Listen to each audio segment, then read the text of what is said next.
Columbia Broadcasting System and its affiliated stations present Orson Welles and the Mercury Theater on the air in The War of the Worlds by H.G. Wells.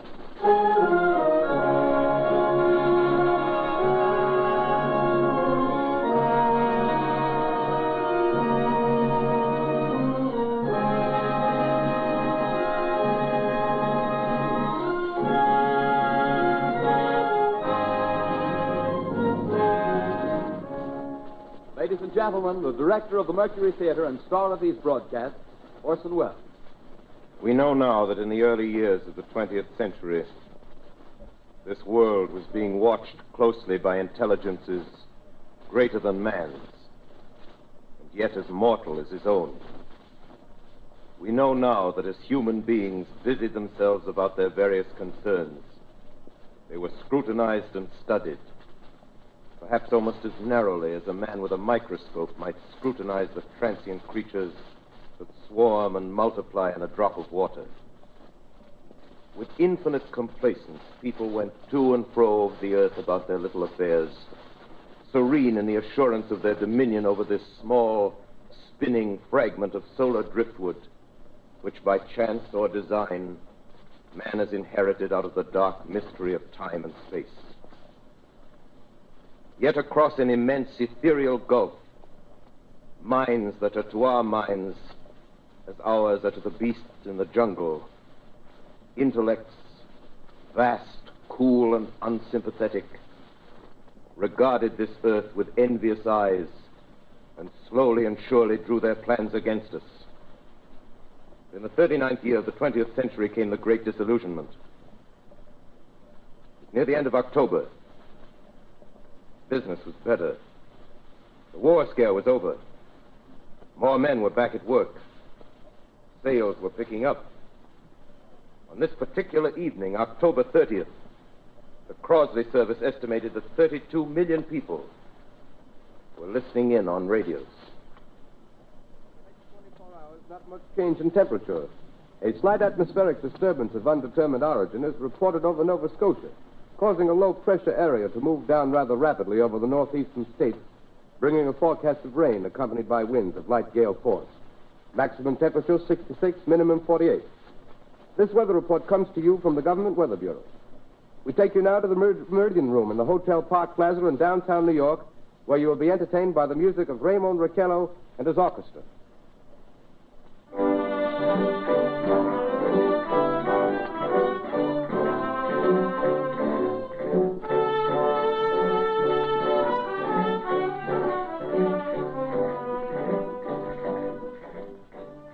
Good evening, ladies and gentlemen. From the Meridian Room in the Park Plaza Hotel in New York City, we bring you the music of Raymond Raquello and his orchestra. With a touch of the Spanish, Raymond Raquello leads off with La Comparsita.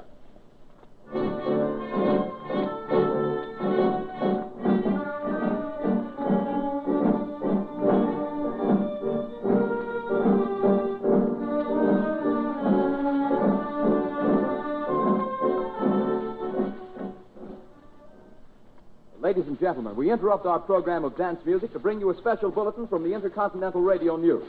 At 20 minutes before 8 Central Time, Professor Farrell of the Mount Jennings Observatory, Chicago, Illinois, reports observing several explosions of incandescent gas occurring at regular intervals on the planet Mars. The spectroscope indicates the gas to be hydrogen and moving toward the Earth with enormous velocity. Professor Pearson of the observatory at Princeton confirms Farrell's observation and describes the phenomenon as, quote, like a jet of blue flame shot from a gun, unquote. We now return you to the music of Raymond Raquello, playing for you in the Meridian Room of the Park Plaza Hotel, situated in downtown New York.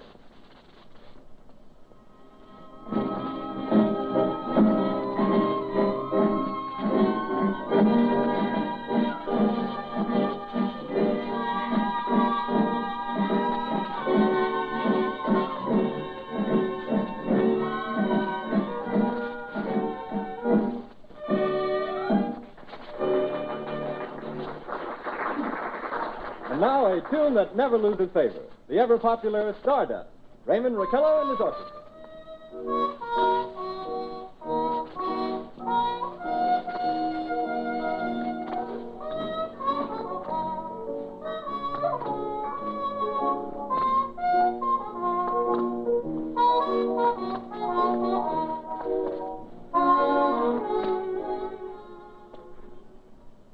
Ladies and gentlemen, following on the news given in our bulletin a moment ago, the Government Meteorological Bureau has requested the large observatories of the country to keep an astronomical watch on any further disturbances occurring on the planet Mars. Due to the unusual nature of this occurrence, we have arranged an interview with the noted astronomer, Professor Pearson, who will give us his views on this event. In a few moments, we will take you to the Princeton Observatory at Princeton, New Jersey. We return you until then to the music of Ramon Raquello and his orchestra.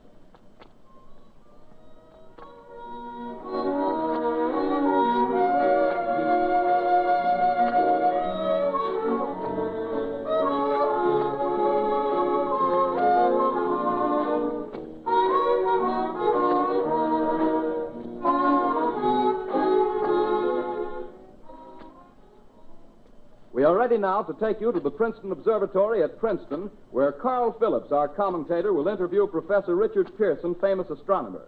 We take you now to Princeton, New Jersey. Good evening, ladies and gentlemen. This is Carl Phillips speaking to you from the observatory at Princeton.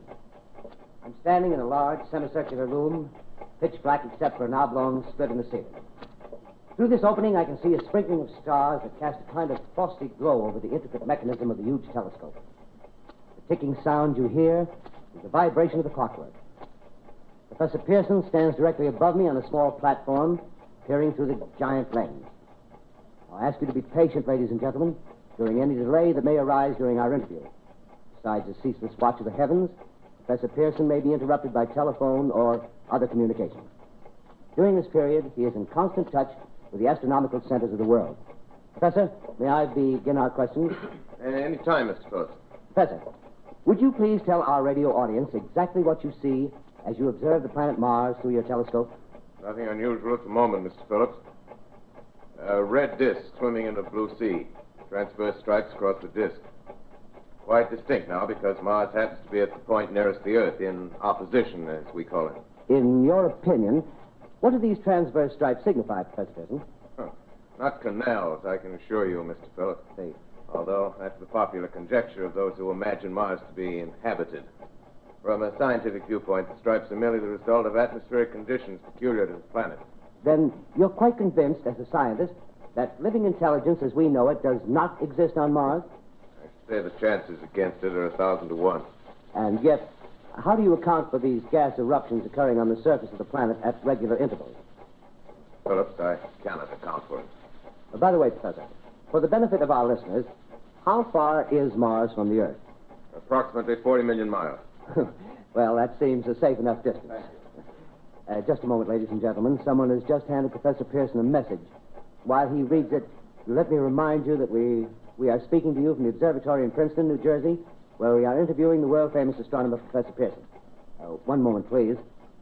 Professor Pearson has passed me a message which he has just received. Professor, may I read the message to the listening audience? Certainly, Mr. Phillips. Ladies and gentlemen, I shall read you a wire addressed to Professor Pearson from Dr. Gray of the Natural History Museum, New York. Quote, 9:15 p.m. Eastern Standard Time. Seismograph registered shock of almost earthquake intensity occurring within a radius of 20 miles of Princeton. Please investigate. Signed, Lloyd Gray, Chief of Astronomical Division. Unquote. Professor Pearson, could this occurrence possibly have something to do with the disturbances observed on the planet Mars? Hardly, Mr. Phillips. This is probably a meteorite of unusual size, and its arrival at this particular time is merely a coincidence. However, we shall conduct a search as soon as daylight permits. Thank you, Professor. Ladies and gentlemen, for the past 10 minutes, we've been speaking to you from the observatory at Princeton, bringing you a special interview with Professor Pearson, noted astronomer. This is Carl Phillips speaking. We are returning you now to our New York studio.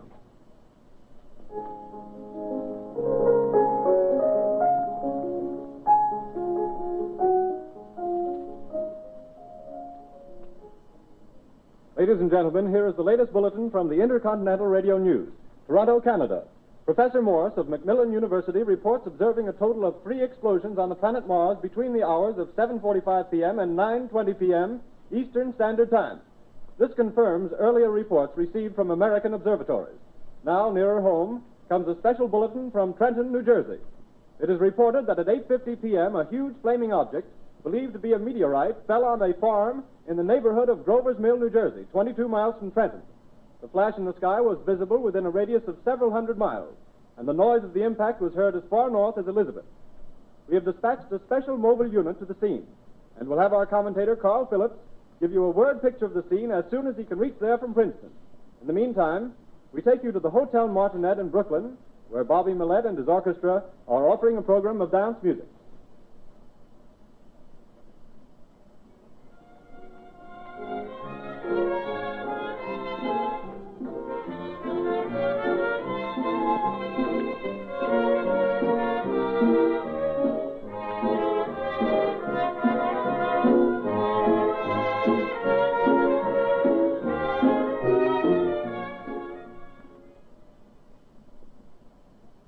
We take you now to Grover's Mill, New Jersey.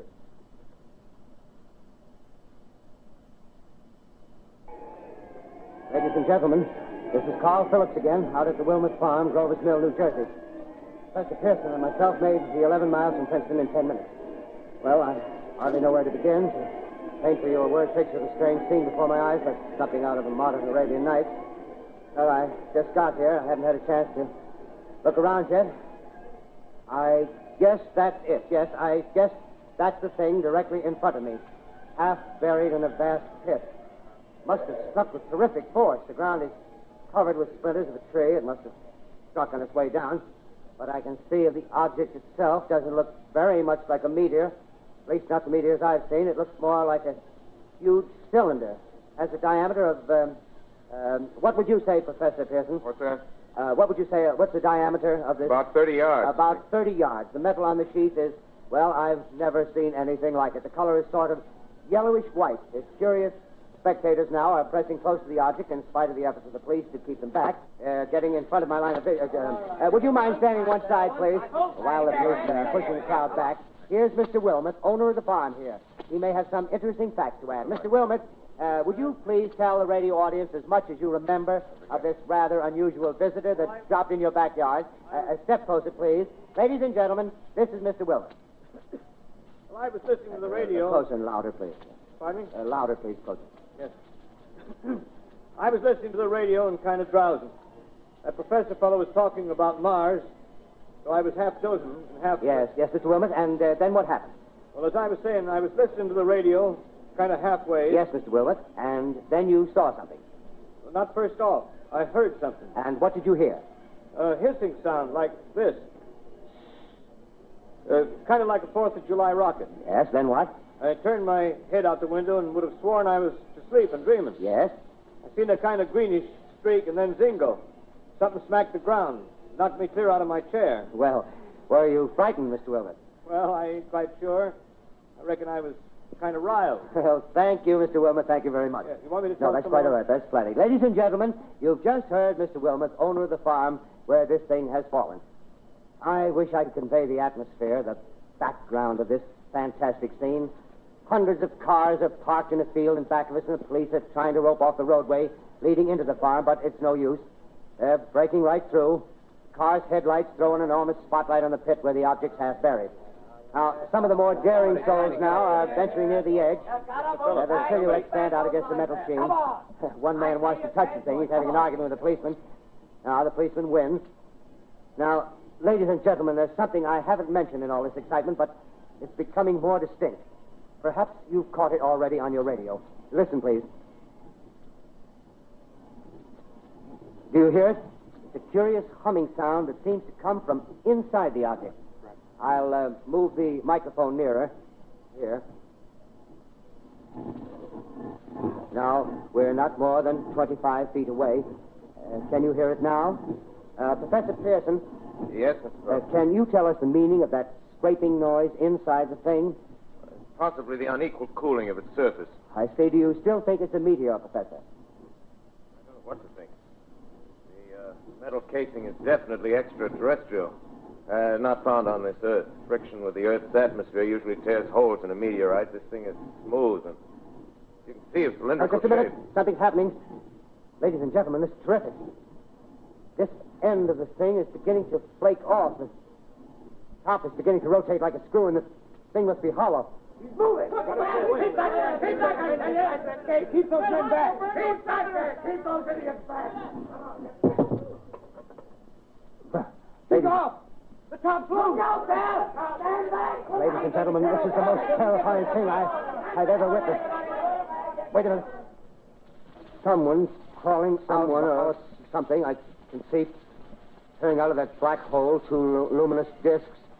The eyes, it might be a face, might be almost Good heavens, something wriggling out of the shadow like a gray snake. Now it's another one, and another one, and another one.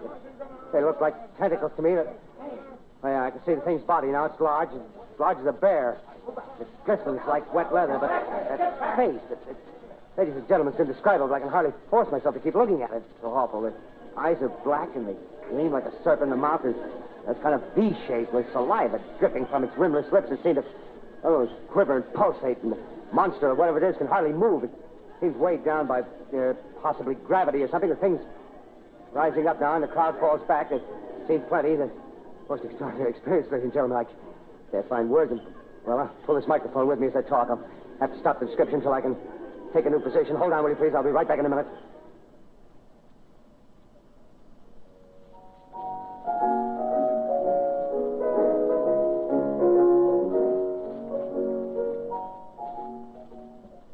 We are bringing you an eyewitness account of what's happening on the Wilmuth Farm, Grover's Mill, New Jersey.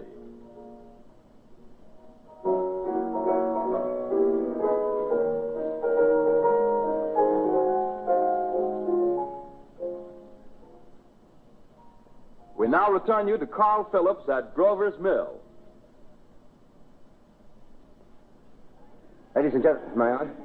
Ladies and gentlemen, here I am, back of a stone wall that adjoins Mr. Wilmuth's garden. From here, I get a sweep of the whole scene. I'll give you every detail as long as I can talk and as long as I can see. There's more state police have arrived. They're drawing up a cordon in front of the pit. About 30 of them. No need to push the crowd back now. They're willing to keep their distance. The captain's conferring with someone. Can't quite see who.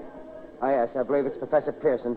Yes, it is. Now they've parted, and the professor moves around one side, studying the object while the captain and two policemen advance with something in their hands. I can see it now. It's a white handkerchief tied to a pole. Flag of truce. If those creatures know what that means, what anything means. Wait a minute, something's happening. A humped shape is rising out of the pit. I can make out a small beam of light against a mirror. What's that? There's a jet of flame springing from the mirror, and it leaps right at the advancing men. It strikes them head on. Lord, they're turning into flames. Now the whole field's caught up by the woods, the barns, the gas tanks of the automobiles, spreading everywhere. It's coming this way now, about 20 yards to my right.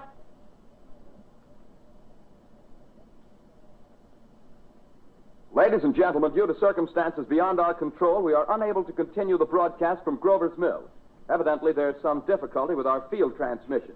However, we will return to that point at the earliest opportunity. In the meantime, we have a late bulletin from San Diego, California. Professor Indelkoffer, speaking at a dinner of the California Astronomical Society, expressed the opinion that the explosions on Mars are undoubtedly nothing more than severe volcanic disturbances on the surface of the planet. We continue now with our piano interlude.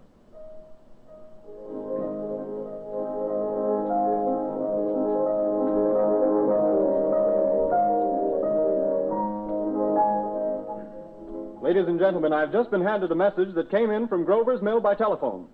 Just one moment, please. At least 40 people, including 6 state troopers, lie dead in a field east of the village of Grover's Mill, their bodies burned and distorted beyond all possible recognition. The next voice you hear will be that of Brigadier General Montgomery Smith, commander of the state militia at Trenton, New Jersey. I have been requested by the governor of New Jersey to place the counties of Mercer and Middlesex as far west as Princeton and east to Jamesburg under martial law. No one will be permitted to enter this area except by special pass issued by state or military authorities. 4 companies of state militia are proceeding from Trenton to Grover's Mill and will aid in the evacuation of homes within the range of military operations. Thank you.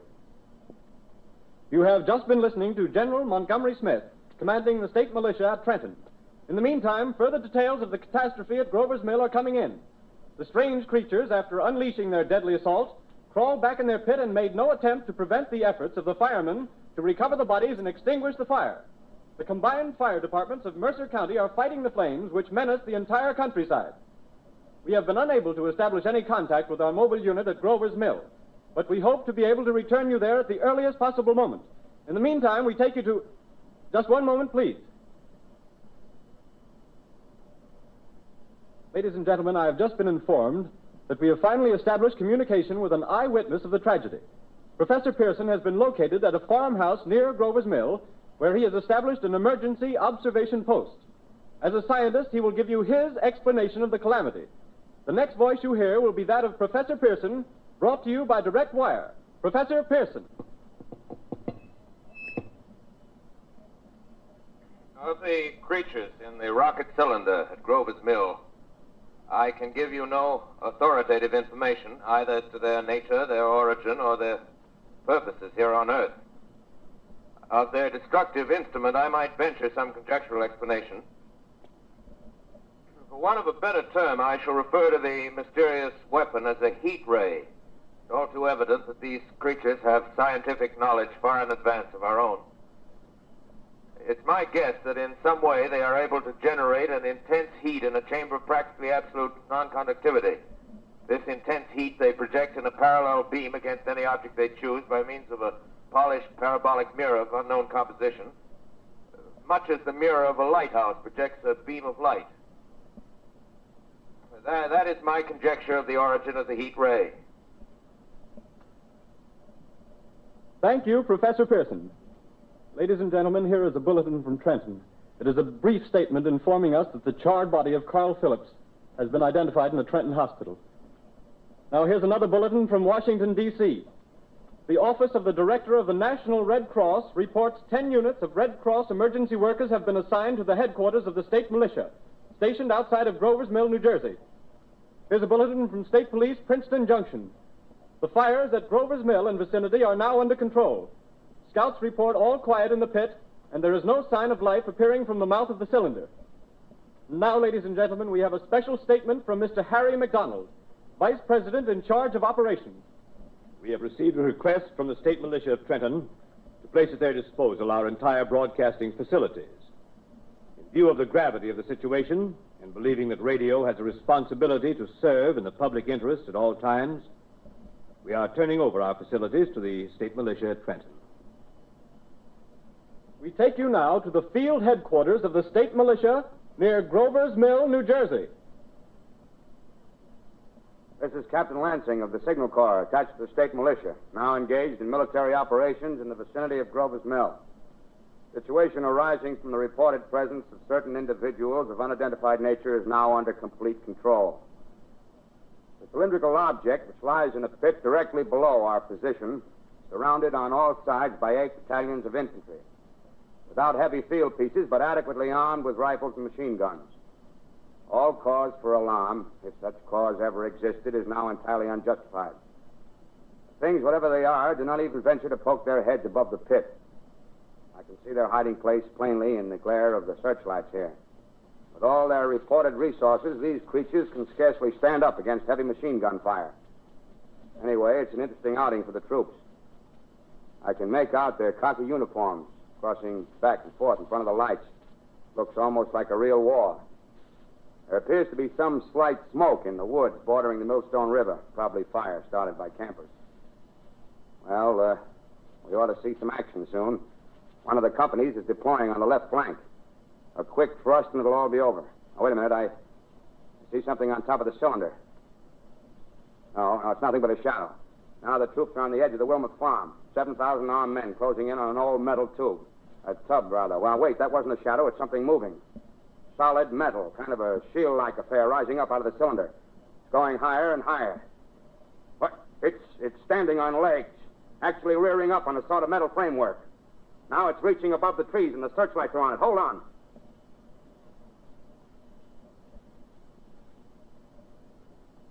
Ladies and gentlemen, I have a grave announcement to make.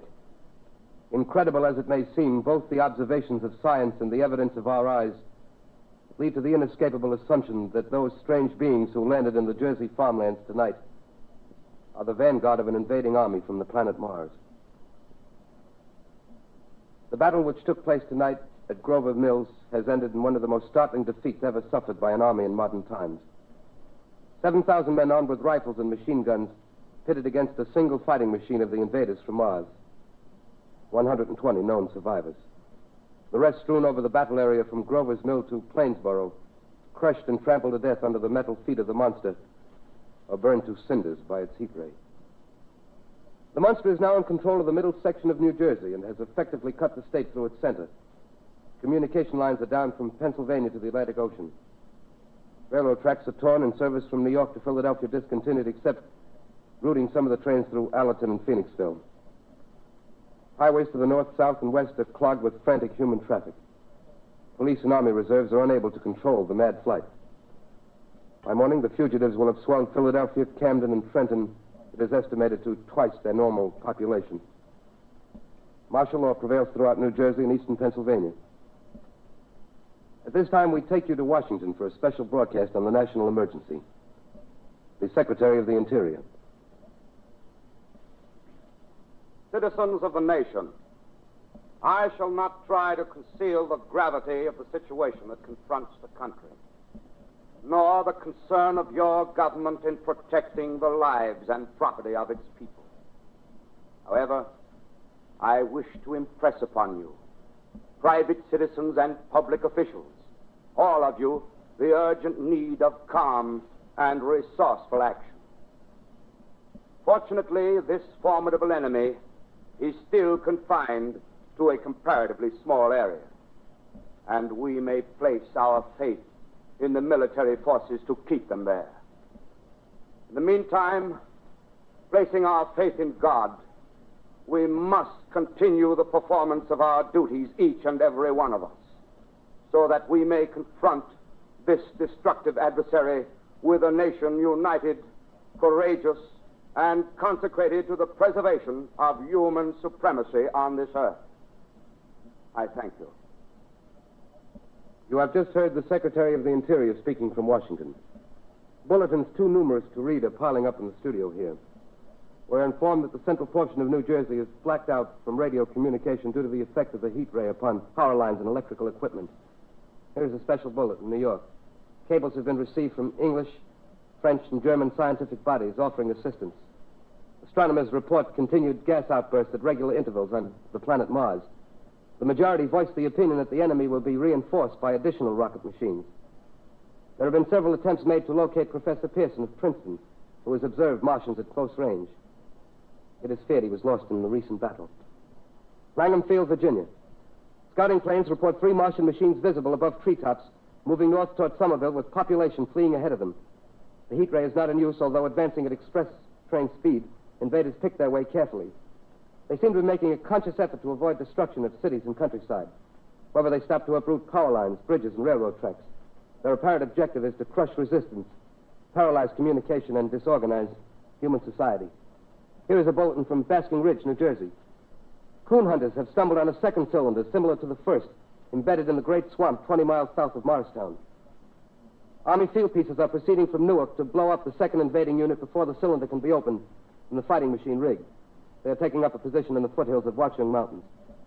Another bulletin from Langham Field, Virginia. Scouting planes report enemy machines, now 3 in number, increasing speed northward, kicking over houses and trees in their evident haste to form a conjunction with their allies south of Morristown. Machines also sighted by telephone operator east of Middlesex, within 10 miles of Plainfield. Here's a bulletin from Winston-Field, Long Island. A fleet of Army bombers carrying heavy explosives flying north in pursuit of enemy. Scouting planes act as guides. They keep the speeding enemy in sight. Just a moment, please, ladies and gentlemen. We've run special wires to the artillery line in adjacent villages to give you direct reports from the zone of the advancing enemy. First, we take you to the battery of the 22nd Field Artillery, located in the Watchung Mountains. Range 32 meters. 32 meters. Projection 39 degrees. 39 degrees. Fire. 140 yards to the right, sir. Shift range 31 meters. 31 meters. Projection 37 degrees. 37 degrees. Fire.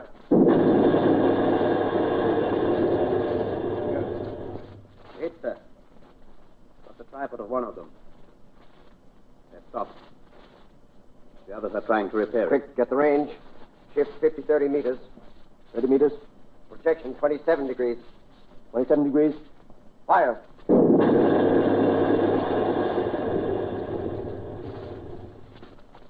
Can't see the shell land, sir. Letting off a smoke. What is it?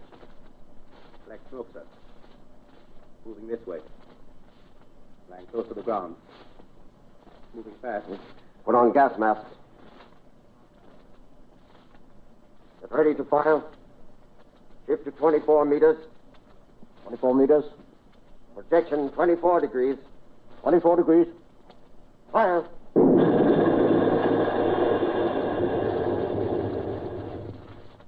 Still can't see, sir. Smoke's coming nearer. Get the range. 23 meters.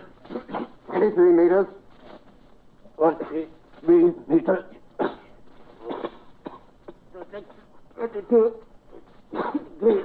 22 degrees.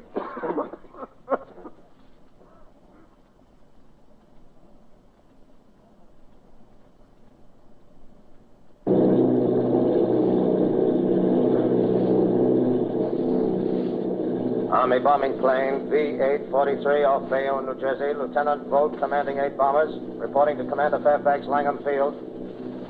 This is Vogt reporting to Commander Fairfax, Langham Field. Enemy tripod machines now in sight. Reinforced by 3 machines from the Morristown cylinder. 6 altogether.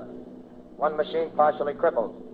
Believed hit by shell from Army gun in Watchung Mountains. Guns now appear silent. A heavy black fog hanging close to the earth of extreme density, nature unknown. No sign of heat ray. Enemy now turns east, crossing Passaic River into the Jersey marshes. Another straddles the Pulaski Skyway. Evident objective is New York City. They're pushing down a high-tension power station. Machines are close together now, and we're ready to attack. Planes circling, ready to strike.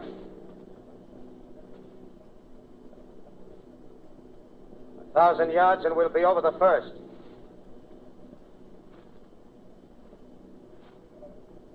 $800 yards.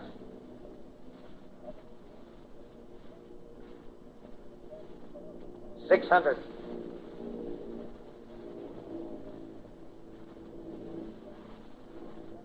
$400. $200. There they go. The giant arm raised. Green flash. They're spraying us with flame. 2,000 feet. Engines are giving out. No chance to release bombs. Only one thing left. Drop on them, plane and all. We're diving on the first one. Now the engine's gone. 8.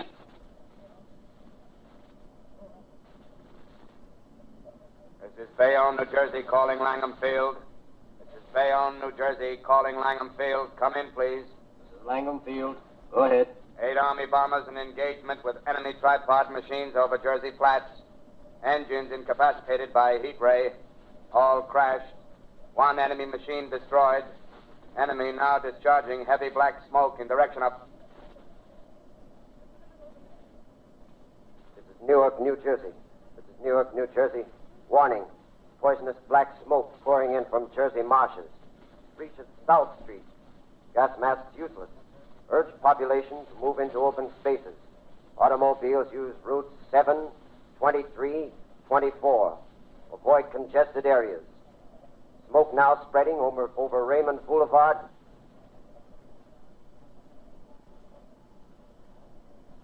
To X2L calling CQ, to X2L calling CQ, to X2L calling 8X3R. Come in, please. This is 8X3R coming back at 2X2L. How's reception? How's reception? Okay, please. Where are you, 8X3R? What's the matter? Where are you?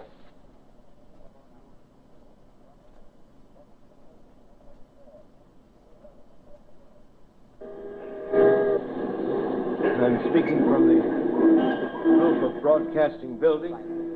I'm speaking from the roof of Broadcasting Building, New York City. The bells you hear are ringing to warn the people to evacuate the city as Martians approach. Estimated in the last 2 hours, 3 million people have moved out along the roads to the north. Hutchison River Parkway is still kept open for motor traffic. The void bridges to Long Island hopelessly jammed. All communication with Jersey Shore closed 10 minutes ago. No more defenses. Our army is wiped out. Artillery, Air Force, everything wiped out. This may be the last broadcast. We'll stay here to the end. People are holding service here below us in the cathedral. Now I look down the harbor, all manner of boats, overloaded with fleeing population, pulling out from docks. Streets are all jammed. Noise in crowds like New Year's Eve in city. Wait a minute. The enemy is now in sight above the Palisades. Five great machines. First one is crossing the river. I can see it from here, wading the Hudson like a man wading through a brook. A bulletin is handed me. Martian cylinders are falling all over the country. One outside of Buffalo, one in Chicago, St. Louis. Seem to be timed and spaced. Now the first machine reaches the shore. He stands watching, looking over the city. Steel cowlish head is even with the skyscrapers. He waits for the others. They rise like a line of new towers on the city's west side. Now they're lifting their metal hands. This is the end now. Smoke comes out, black smoke drifting over the city. People in the streets see it now. They're running toward the East River, thousands of them, dropping in like rats. Now the smoke's spreading faster. It's reached Times Square. People are trying to run away from it, but it's no use. They're falling like flies. Now the smoke's crossing 6th Avenue, 5th Avenue. 100 yards away. It's 50 feet.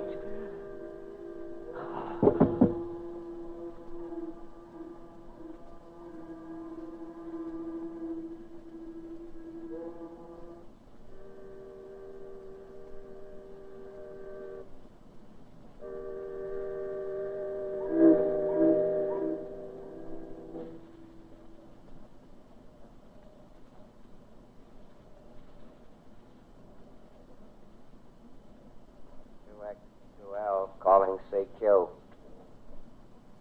2X2L calling CQ. 2X2L calling CQ, New York. Isn't there anyone on the air?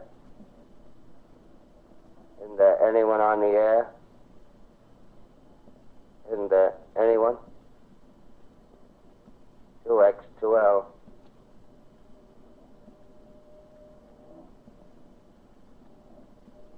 You are listening to a CBS presentation of Orson Welles and the Mercury Theater on the Air in an original dramatization of The War of the Worlds by H.G. Wells.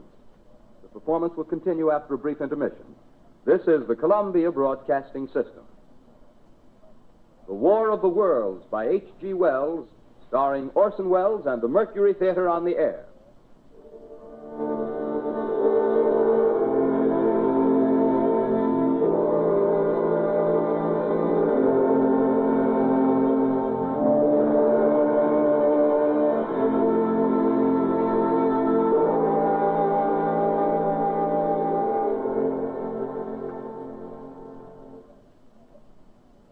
As I set down these notes on paper, I'm obsessed by the thought that I may be the last living man on Earth.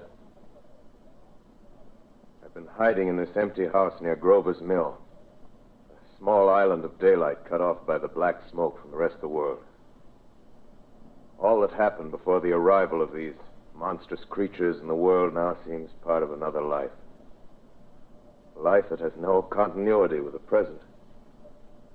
Furtive existence of the lonely derelict who pencils these words on the back of some astronomical notes bearing the signature of Richard Pearson. I look down at my blackened hand and I try to connect them with a professor who lives at Princeton and who, on the night of October 20th, glimpsed through his telescope an orange splash of light on a distant planet. My wife, my colleagues, my students, my books, my observatory, my world. Where are they? Did they ever exist? Am I Richard Pearson? What day is it? Do days exist without calendars? Does time pass when there are no human hands left to wind the clocks? Writing down my daily life, I tell myself I shall preserve human history between the dark covers of this little book that was meant to record the movements of the stars. But to write, I must live, and to live, I must eat. Find moldy bread in the kitchen and an orange not too spoiled to swallow. Keep watch at the window. Time to time, I catch sight of a Martian above the black smoke. Smoke still holds the house in its black coil, but at length there's a hissing sound, and suddenly I see a Martian mounted on his machine, spraying the air with a jet of steam as if to dissipate the smoke. I watch in a corner as his huge metal legs nearly brush against the house. Exhausted by terror, I fall asleep. Morning. Morning. Sun streams in the window. Black cloud of gas is lifted, and the scorched meadows to the north look as though a black snowstorm had passed over them. I venture from the house. I make my way to a road, no traffic. Here and there, a wrecked car, baggage overturned, a blackened skeleton. Push on north. For some reason, I feel safer trailing these monsters than running away from them. And I keep a careful watch. I've seen the Martians feed. Should one of their machines appear over the top of trees, I'm ready to fling myself flat on the earth. I come to a chestnut tree. October. Chestnuts are ripe. Fill my pockets. Must keep alive. 2 days I wander in a vague northerly direction through a desolate world. Finally, I noticed a living creature. A small red squirrel in a beech tree. I stare at him and wonder. He stares back at me. I believe at that moment the animal and I shared the same emotion. The joy of finding another living being. Push on north. I find dead cows in a brackish field, and beyond the charred ruins of a dairy and a silo, remain standing guard over the wasteland like a lighthouse, deserted by the sea. Astride the silo perches a weathercock. The arrow points north. North. Next day, I come to a city. City vaguely familiar in its contours, yet its buildings strangely dwarfed and leveled off as if a giant had sliced off its highest towers with a capricious sweep of his hand. Reached the outskirts, I found Newark. Newark, undemolished but humbled by some whim of the advancing Martians.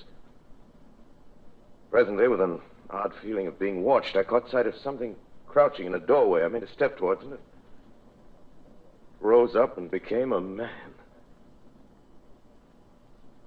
A man armed with a large knife. Stop. Where do you come from? I come from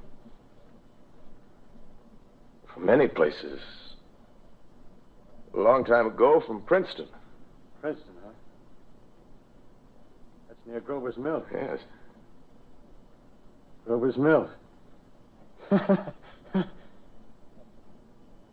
There's no food here. This is my country. All this end of town down the river. There's only food for one. Which way are you going? I don't know. I guess I'm looking for people. Hey, what was that? Did you hear something just then? No. Only a bird. A live bird. Yeah. You get to know that birds have shadows these days. Say, we're in the open here. Let's crawl in this doorway here and talk. Have you seen any Martians? No. They're going over to New York. Night, the sky's alive with their lights, just as if people were still living in it. By daylight, you can't see them. 5 days ago, a couple of them carried something big across the flats from the airport. I think they're learning how to fly. Fly? Yeah, fly. Well, it's all over with humanity. Stranger, there's still you and I. 2 of us left. Yeah. They got themselves in solid. They wrecked the greatest country in the world. Those green stars, they're probably falling somewhere every night. They've only lost one machine. There isn't anything to do. We're done. We're licked. Where were you? You're in a uniform. Yeah, what's left of it. I was in the militia. National Guard. That's good. There wasn't any war. Any more than there's war between men and ants. Yes, but we're eatable ants. I found that out. What'll they do to us? I filled it all out. Right now, we're caught as we're wanted. A Martian only has to go a few miles to get a crowd on the run.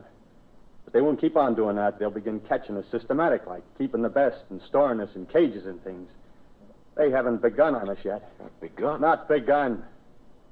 All that's happened so far is because we don't have sense enough to keep quiet. Bothering them with guns and such stuff and losing our heads and rushing off in crowds. Now, instead of our rushing around blind, we got to fix ourselves up. Fix ourselves up according to the way things are now. Cities, nations, civilization, progress. Yes, but if that's so, what is there to live for? Well, there won't be any more concerts for 1,000,000 years or so, and no nice little dinners at restaurants. If it's amusement you're after, I guess the game's up. What is there left? Life, that's what. I want to live. Yeah, and so do you. We're not going to be exterminated. And I don't mean to be caught either. Tamed and fattened and bred like an ox. What are you going to do? I'm going on. Right under their feet. I got a plan. We men as men, we're finished. We don't know enough. We got to learn plenty before we got a chance. We've got to live and keep free while we learn, see? I've thought it all out, see? Well, tell me the rest. Well, it isn't all of us that are made for wild beasts. That's what it got to be. That's why I watched you. Watched you. All those little office workers that used to live in these houses. They be no good. They haven't any stuff in them. They used to run off to work. I've seen hundreds of them running to catch their commuter's train in the morning, afraid they'd get canned if they didn't. Running back at night, afraid they wouldn't be in time for dinner. Lives insured and a little invested in case of accidents. Yeah, and on Sundays, worried about the hereafter. Well, the Martians, they'll be a godsend for those guys. Nice roomy cages, good food, careful breeding, no worries. Yeah, after a week or so of chasing around the fields on empty stomachs, they'll come and be glad to be caught. You've thought it all out, haven't you? Sure, you bet I have. That isn't all. These Martians are going to make pets of some. Train them to do tricks. Who knows, get sentimental over the pet boy who grew up and had to be killed. Yeah, and some maybe they'll train to hunt us. Oh, no, it's impossible. Yes, they will. There's men who do it gladly. One of them ever comes after me, by... In the meantime, you and I and others like us, where are we to live when the Martians own the Earth? I got it all figured out. We'll live underground. I've been thinking about the sewers. Under New York, there are miles and miles of them. The main ones, they're big enough for anybody. Then there's cellars, vaults, underground storerooms, railway tunnels, subways. You're beginning to see, huh? We'll get a bunch of strong men together. No weaklings. That rubbish, out. As you meant me to go. All right. Give you a chance, didn't I? Won't quarrel about that. Go on. Well, we got to make safe places for us to stay in, see? Get all the books we can. Science books. That's where men like you come in, see? We raid the museums. We'll even spy on the Martians. May not be so much we have to learn before... Listen. Just imagine this. 4 or 5 of their own fighting machines suddenly start off. Heat rays right and left. Not a Martian in them. Not a Martian in them, see? But men. Men who've learned the way how. Naively in our time. Gee. Imagine having one of them lovely things with a heat ray wide and free.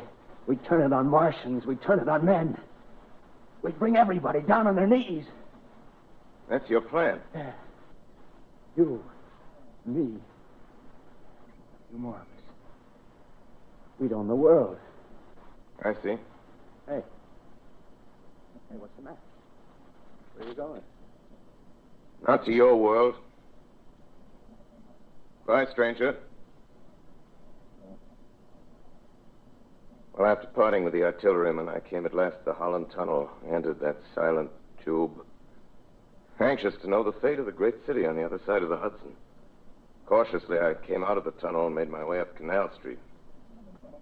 Reached 14th Street, and there again were black powder and several bodies and an evil, ominous smell from the gratings of the cellars of some of the houses. I wandered up through the 30s and 40s, stood alone on Times Square, caught sight of a lean dog running down 7th Avenue with a piece of dark brown meat in his jaws and a pack of starving mongrels at his heels. Made a wide circle around me as though he feared I might prove a fresh competitor. Walked up Broadway in the direction of that strange powder, past silent shop windows, displaying their mute wares to empty sidewalks. Past the Capitol Theater, silent, dark. Past a shooting gallery where a row of empty guns faced an arrested line of wooden ducks. Near Columbus Circle, I noticed models of 1939 motor cars in the showrooms facing empty streets. Over the top of the General Motors building, I watched a flock of black birds circling in the sky. Hurried on. Suddenly, I caught sight of the hood of a Martian machine, standing somewhere in Central Park, gleaming in the late afternoon sun. An insane idea. I rushed recklessly across Columbus Circle and into the park. I climbed a small hill above the pond at 60th Street, and from there I could see, standing in a silent row along the mall, 19 of those great metal titans, their cowls empty, their steel arms hanging listlessly by their sides. I looked in vain for the monsters that inhabit those machines. Suddenly, my eyes were attracted to the immense flock of black birds that hovered directly below me. They circled to the ground. And there before my eyes, stark and silent, lay the Martians with the hungry birds pecking and tearing brown shreds of flesh from their dead bodies. Later, when their bodies were examined in laboratories, it was found that they were killed by the putrefactive and disease bacteria against which their systems were unprepared. Slain, after all, man's defenses had failed by the humblest thing that God, His wisdom, has put upon this earth. Before the cylinder fell, there was a general persuasion that through all the deep of space, no life existed beyond the petty surface of our minute sphere. Now we see further. Dim and wonderful is the vision I've conjured up in my mind of life spreading slowly from this little seedbed of the solar system throughout the inanimate vastnesses of sidereal space. But a remote dream, maybe.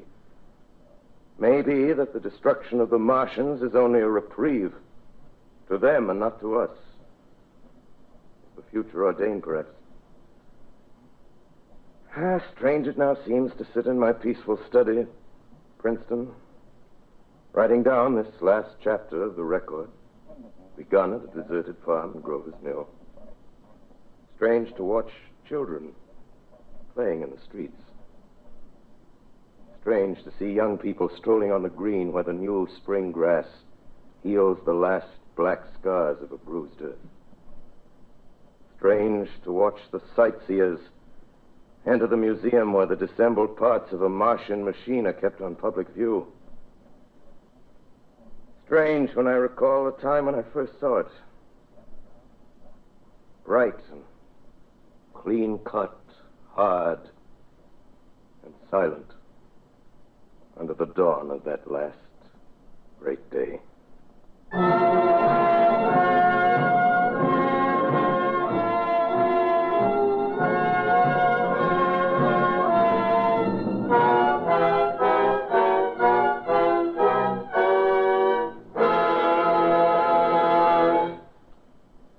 This is Orson Welles, ladies and gentlemen. Out of character, to assure you that the War of the Worlds has no further significance than as the holiday offering it was intended to be. The Mercury Theater's own radio version of dressing up in a sheet and jumping out of a bush and saying boo. Starting now, we couldn't soap all your windows and steal all your garden gates. By tomorrow night, so we did the best next thing. We annihilated the world before your very ears and utterly destroyed the CBS. You will be relieved, I hope, to learn that we didn't mean it, and that both institutions are still open for business. So goodbye, everybody, and remember, please, for the next day or so, the terrible lesson you learned tonight. That grinning, glowing, globular invader of your living room is an inhabitant of the pumpkin patch, and if your doorbell rings and nobody's there, that was no Martian, it's Halloween.